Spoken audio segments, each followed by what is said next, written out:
In 1945, a child was born in the house of a common farmer named Khodidas Patel in Patan. Khodidas's own condition was not very good, yet he educated his son Karsan in science and made him a graduate. This child is the pride of our Gujarat, well-known industrialist Karsanbhai Patel. If you have remembered your old times after watching this video and felt nostalgic, then please share this video with your friends.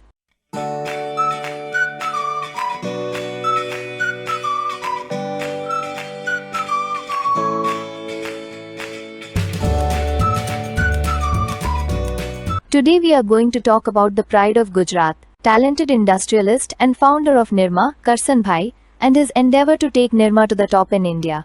In addition, we will also know what mistakes did such a smart, successful industrialist made that Nirma powder fell completely from the top.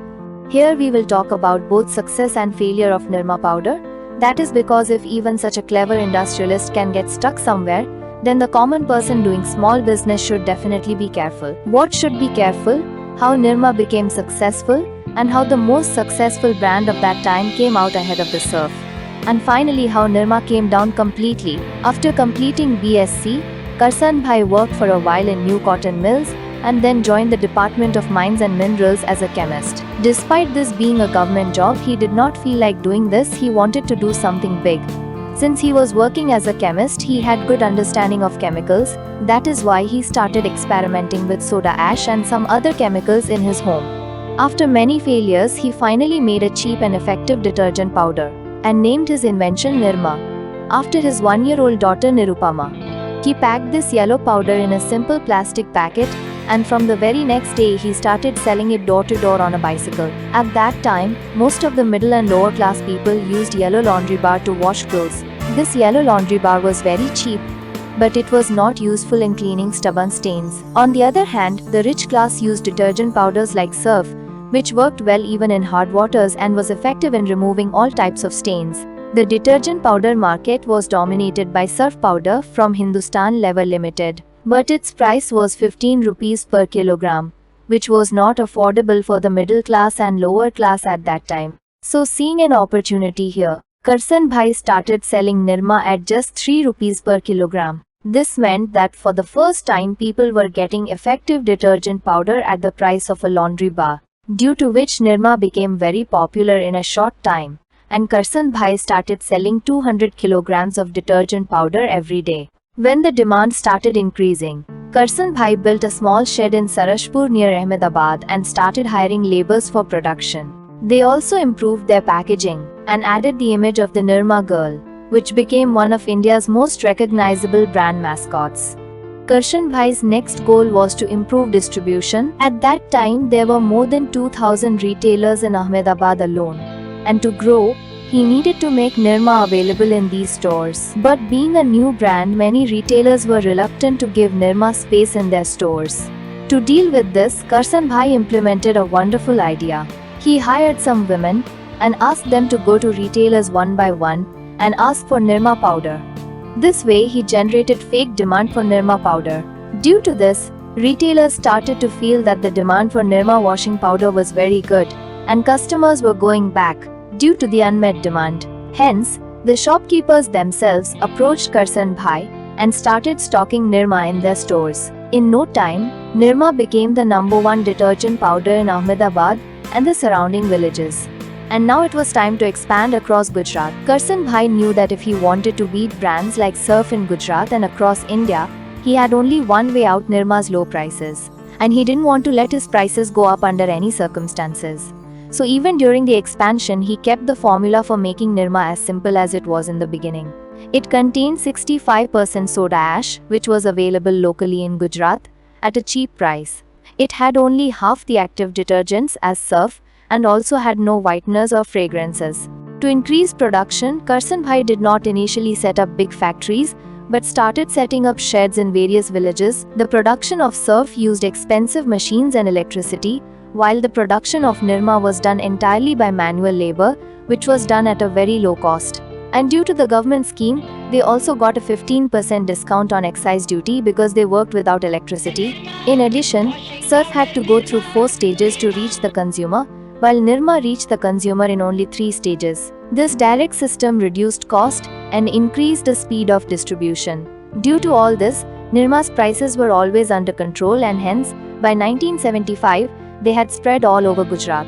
Low prices, good understanding of the market, and innovation in distribution played a very important role behind Nirma's success. Nirma's radio advertisement had the phrase, "A little powder and a lot of foam will be made," which was very successful.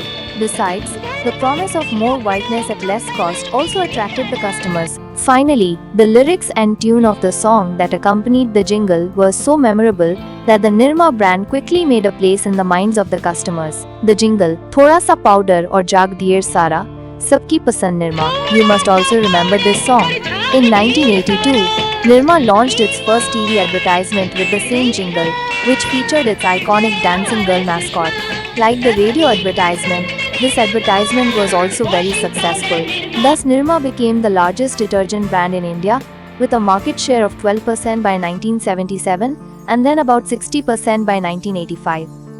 The same Nirma from which Karsanbhai started earning his income today made Karsanbhai the detergent king of the whole of India. But unfortunately, this success was not to last long, because very soon the old player of the market, i.e. Surf, was preparing for the counterattack. Initially, Nirma captured only the middle and low income classes. Meanwhile, the customers of the rich class also started moving towards Nirma, because Surf had no clarity on how the quality of Surf was better than Nirma. In addition, in 1986, Nirma launched a detergent bar in addition to powder, giving a direct challenge to Rin bar, due to which many customers of Rin also started moving towards Nirma bar. But now Surf had understood that Nirma had become a big threat to their entire business. So Hindustan Lever Limited, the maker of Surf, launched a secret mission internally, which aimed to create strategy to beat the competition. This was studied in depth, and then HLL's counter strategy was developed.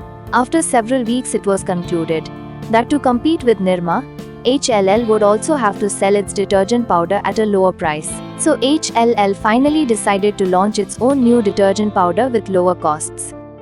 But before that, they did market research, which helped them find Nirma's weaknesses. For example, after washing clothes with Nirma, it smelled like a chemical, and Nirma powder did not dissolve completely in water.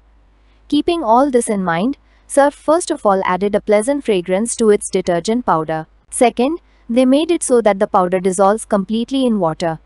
Salt was a very important raw material in this, so Surf set up its new factory next to the salt mines in Gujarat and connected a direct pipeline to the salt mines. Also, they invested heavily in research and development for cheaper alternatives to fragrances and other ingredients used in detergents.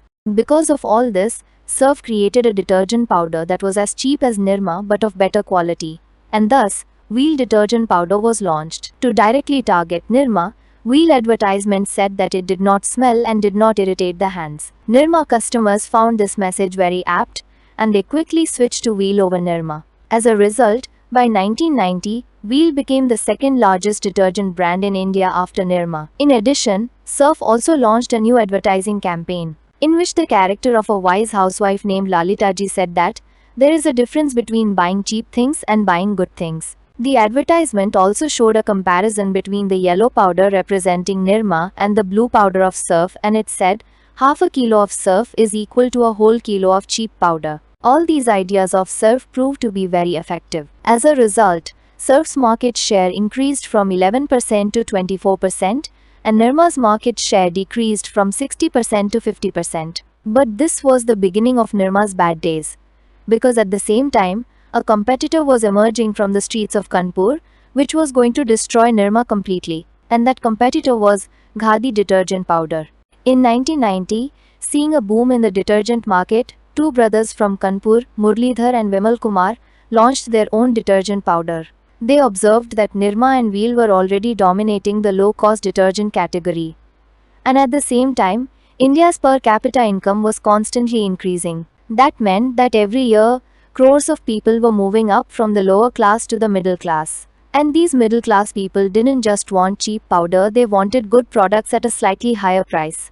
Along with this, they launched Ghadi detergent powder. Not only was its quality better than Nirma, but its price was also 10% higher than Nirma. Due to this, consumers started considering Ghadi as a better quality detergent. And because of this 10% extra price, Ghadi could give its dealers and retailers more commission than its competitors. Due to this, retailers started recommending Ghadi detergent to the customers first, and sales started growing organically. To keep the distribution cost low, Ghadi adopted the 200 kilometers production model, in which they started setting up their own small manufacturing plant or depot within 200 kilometers of each important market. This ensured that the stock of Ghadi powder was always available in every shop and also saved money on shipping. Finally, Ghadi used a jingle in its advertising campaign that attracted customers like a magnet. And the jingle was, "Use first and trust later." Due to these strategies, Ghadi was going to become India's #1 detergent brand in the future. On the other hand, Nirma was steadily losing market share in the 1990s. And to survive, they needed major changes. First of all, they needed to reduce the amount of soda ash in their product, because this was irritating to the hands, and in the long run it also damaged the clothes. In addition, it was important to increase the amount of fragrance and active detergent. During that time, Nirma also got a market survey done by a marketing consultant agency. It was found that now most of the consumers were embarrassed to use Nirma. That is, the image of Nirma had become like that of a low-quality, cheap powder, and it needed a serious change. Nirma should now improve the old packaging so that it does not look low quality. In addition, they should start a new advertising campaign and counter the advertising campaigns of Wheel and Surf. And Nirma should have been positioned as a valuable detergent instead of just a cheap detergent. But Nirma did none of this. Instead of focusing on their core products, they entered the premium detergent market to beat Surf. This further worsened the situation. In the mid-1990s, they launched their Nirma Blue powder. But by this time, not only Surf but also Ariel had established themselves in the premium detergent market. And compared to these two, Nirma Blue did not offer anything new or better. But more than the product, the perception of Nirma Blue was bad. The makers of Surf deliberately kept the names of their premium detergent and the cheaper detergent different, while Nirma's premium detergent also had the word Nirma in its name. Due to this, consumers started perceiving it as an inferior product. And Nirma Blue also failed within a few years. Similarly, Nirma launched other products like Nirma bathing soap, Nirma hair oil, Nirma shampoo and Nirma toothpaste. They thought that all these products would benefit from Nirma's popular branding. But the opposite happened. Earlier, even those who liked the Nirma brand could only associate it with detergent products. That is why Nirma soaps, oils and shampoos did not appeal to them. By 2017, Nirma's market share had come down from 60% to just 4%. To revive the brand, they launched Nirma Advance and even called Hrithik Roshan to advertise it. The message was, Nirma Advance for new age stubborn stains. But consumers could not connect with Hrithik Roshan in the detergent ad. And it was also not clear what Nirma meant by new age stubborn stains. Fortunately, Nirma diversified over time into sectors such as soda ash production, cement and education, so as a company it still makes a lot of money. The company has not completely closed down, but the detergent business which started it all has declined significantly today. The story of Nirma proves this. Becoming #1 in any field and staying #1 are two different things. And no matter how big you are, if you cannot change, you will be thrown away, like Nokia, a once famous brand, was thrown away for not adopting Android.